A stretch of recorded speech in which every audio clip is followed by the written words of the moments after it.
Hello and welcome to the Rev It Up podcast, helping entrepreneurs fill up their tanks, crank up the RPMs, and put the pedal to the metal until they cross that finish line. Hello, I'm Jess Tiffany. Ready, set, go. Hey everybody, welcome to the Rev It Up podcast. We're here for another exciting episode. We have the amazing Seth Greene with us today. Thank you, Seth, for being here. Seth Greene is the nation's foremost authority on how to grow your business with a cult of 50 evangelists promoting your business every week for a year. Seth is the co-host of the Sharkpreneur podcast with Shark Tanks Kevin Harrington, which has been named the number 6 podcast to listen to by NASDAQ. Seth is a 9-time best-selling author who has been interviewed on NBC, CBS, Forbes, CBS, Money Watch, and many, many more. And welcome to the show. Thanks so much. It is an honor to be here. I'm super excited to talk to you and your audience. Excellent. So Seth, just to get back to the basics, can you tell people where to find you online and what's the best way for them to reach out to you? Sure. Our website is marketdominationllc.com. That is our main corporately branded site. We've got a special offer that we're going to talk about later for your audience specifically. And then obviously the Sharkpreneur podcast, you can get everywhere and anywhere that you consume podcasts. Fantastic. That's super excited. The podcast that you have there. How did you kind of get that set up with Kevin Harrington and all that? So I kidnapped Kevin. I went to a entrepreneur organization regional conference that I was actually in Buffalo, where I am. No one ever comes to Buffalo to speak. So the fact that he was coming was a huge deal. I canceled 8 meetings, bought a ticket, didn't know what EO was, but went to hear him speak. And then he was promoting, it was an anniversary of EO he was in town for, and he also had a new book out. And so when everyone else was standing in line to get a picture, I get a selfie, buy a copy of the book, get an autograph. When it was my turn, I said, Mr. Harrington, I'm here to take you to the airport. And this was before Uber existed. And he said, oh, that's okay. I'm just going to get a cab. And I said, no, they insist I'm supposed to take you to the airport. There was no they. He said, okay. So I drove very slowly to the airport. So I had more time. I had about 20, 30 minutes to pitch. I pitched him what I wanted to pitch him, which was not a podcast yet because I didn't have one yet. He said, okay, send me what you got. I sent him a shock and awe box, which is a whole nother conversation. From that shock and awe box, he hired us to do some consulting for SCNOntv.com. Then he started hiring us to do marketing for some of his portfolio companies. That relationship went amazingly well for a couple of years. We marketed his live version of Shark Tank called Pitch Tank 3 times a year, years before COVID. I was one of the guest judges on that show because he picked me. And then we were having dinner one night at that conference, and he said, what's the latest, greatest thing you're doing? And I told him about our Dream 50 Cult podcast program. And he said, I want that. I don't want to do any work. He said, are you doing this for yourself? I said, yes. The show then was called Direct Response Marketing. He said, well, I'll come on once a week. I'll do an episode with you. I'll promote the episodes I'm on to all of my email list followers, social media.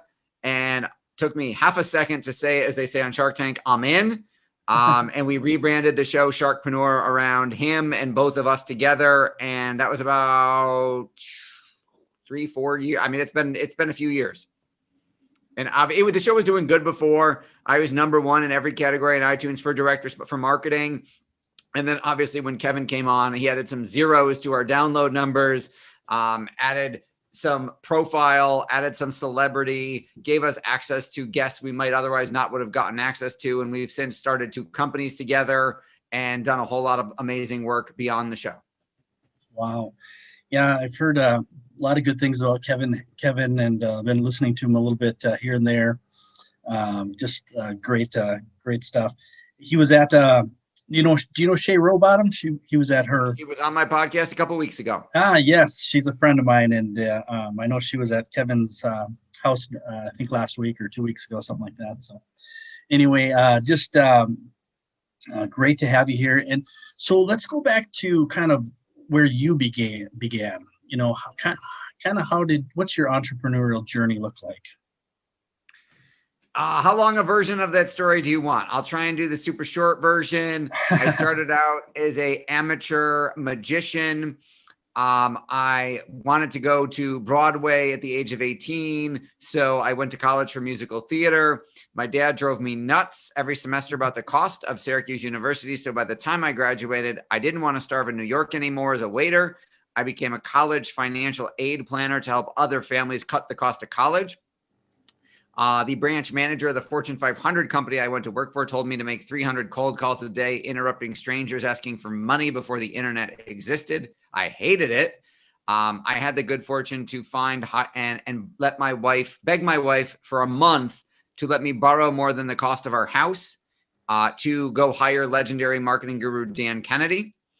Dan took me, there were 6,700 advisors at my firm. I was 6,700th. I was dead last. In 2 years of working with Dan, I was in the top 30 for opening new accounts nationwide, competing against advisors who had been building their businesses twice as long as I had even been alive. That got me written about in a bunch of trade journals in the industry and a couple books. My phone started ringing before the internet existed with financial advisors going, "How do I do what you did?" Dan said, "Start a marketing company and do it for them."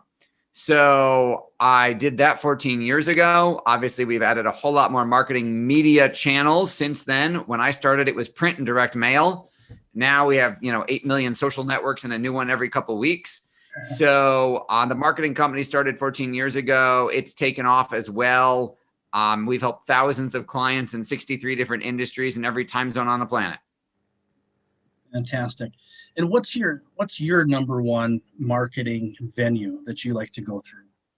Our number one source of revenue is our podcast is the way in the door. And then our Dream 50 system that works with the podcast guests. We want to turn them into clients or joint venture partners. So our three biggest, that's number one, far and away. Referrals from happy clients is number two. And the webinar swaps, joint venture swaps that we do with a lot of our podcast guests is number three, but our number one way of building new relationships and generating revenue is the podcast program.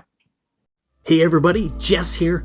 What if I could help your company find over $100,000 in hidden revenue streams in less than an hour without spending an extra dime on advertising or marketing?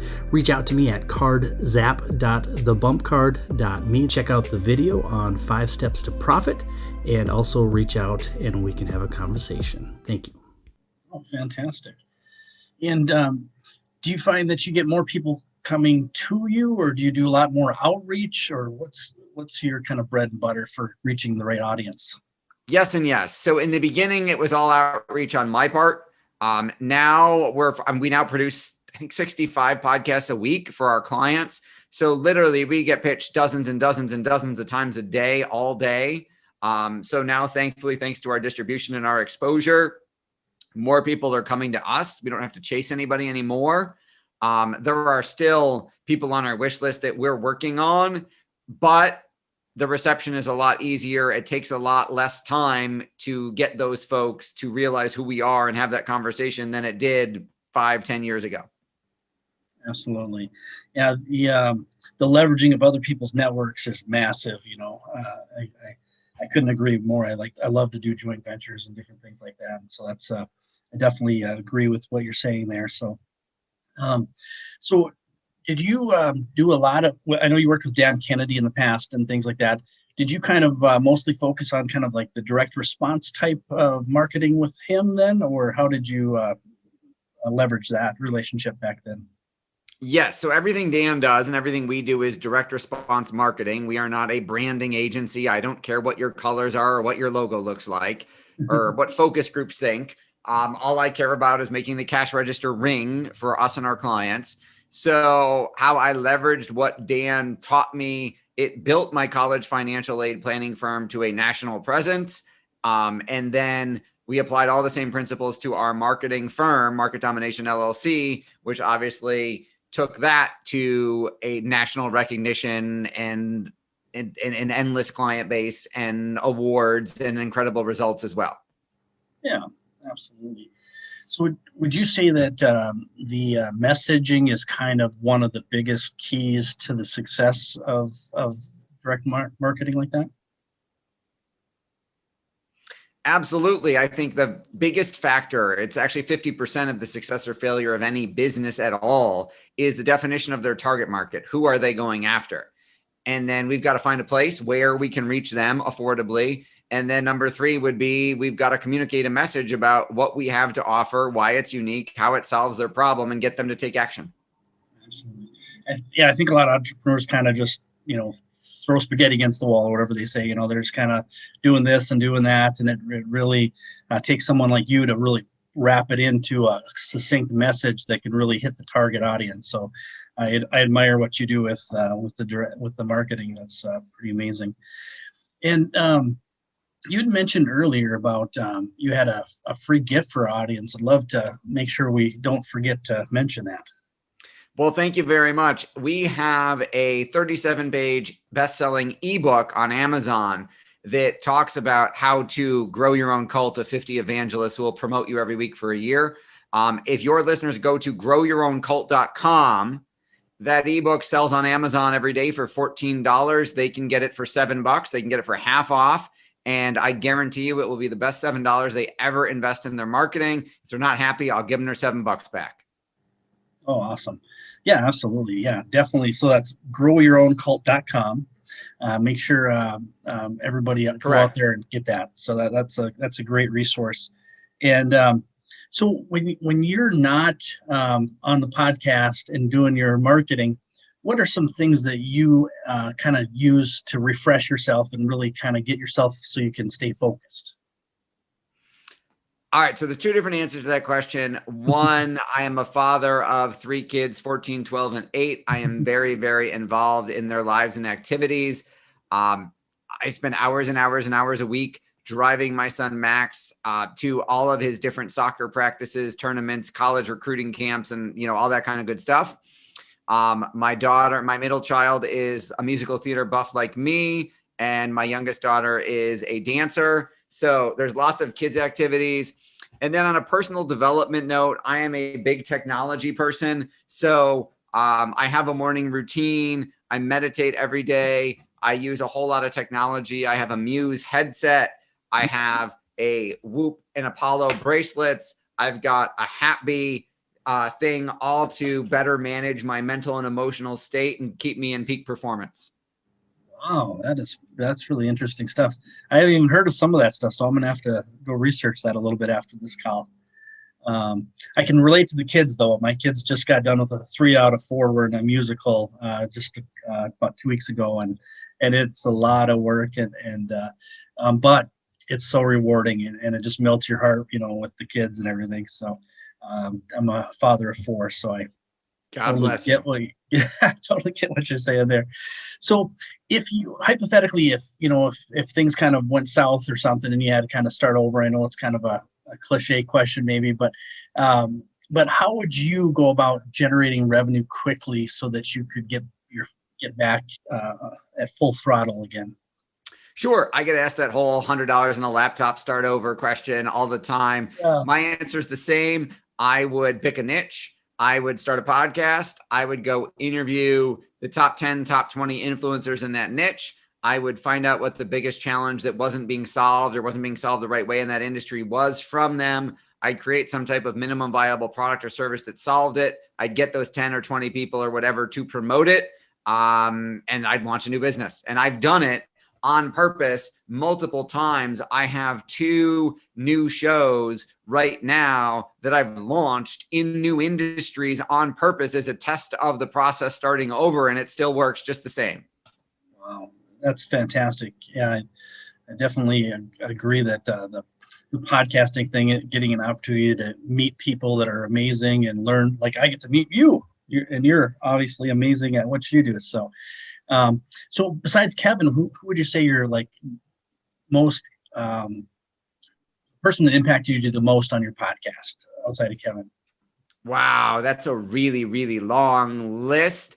I would tell you we've been blessed to have amazing relationships and amazing opportunities because of the show, even before Kevin was involved. So I will say Russell Brunson, the founder of ClickFunnels. Yep. I would say Dan Kennedy, obviously. Alex Mondosian from marketingonline.com, Rich Sheffrin from Strategic Profits. I've had the amazing fortune, kind of, the more you work, the harder you work, the luckier you get, of the gurus who, when I started out, I was in the seminar room looking up to them on stage going, oh man, I wish I had the 1997, the $2,000 to go buy their product. I wonder if I could do credit card payments because I was broke, to the point where now, like, they text me, we have a joint venture together. Some of them are clients of ours because they don't do what we do. So it's been an absolutely incredible journey. Oh, awesome. Yeah, thank you. Yeah, definitely a big fan of Russell and Dan. And but yeah, so I want to, again, Seth, you are a superstar. I really appreciate you being here. Could you again remind people just where to find you so they can really get deeper with your content? Sure. Well, you alluded to, both offers that we're going to make. One was growyourown.cult.com, where it's just 50% off of the ebook. The second one is if they go to our main website, marketdominationllc.com, they will see a sizzle reel that has Dan and Kevin and a bunch of people in it saying nice things about us. Next to that video, or below it if you're on a mobile device, is a form. If they fill it out, they can get a 15-minute marketing challenge session directly with me personally. And I guarantee you I can solve any marketing challenge you've got in 15 minutes or less. We normally charge $497 for those, but again, it's completely free for your listeners. Wow, that is powerful. Yeah, if you have a marketing problem, you need to reach out to Seth and his team, but to Seth specifically, and take that 15-minute offer. That's awesome. Well, everybody, thank you again for another awesome episode. We just really appreciate you. Make sure you like, subscribe, and share with your friends and family. And we will see you on the next episode. And thanks again, Seth, for being on the show. Thanks for having me. It was a blast.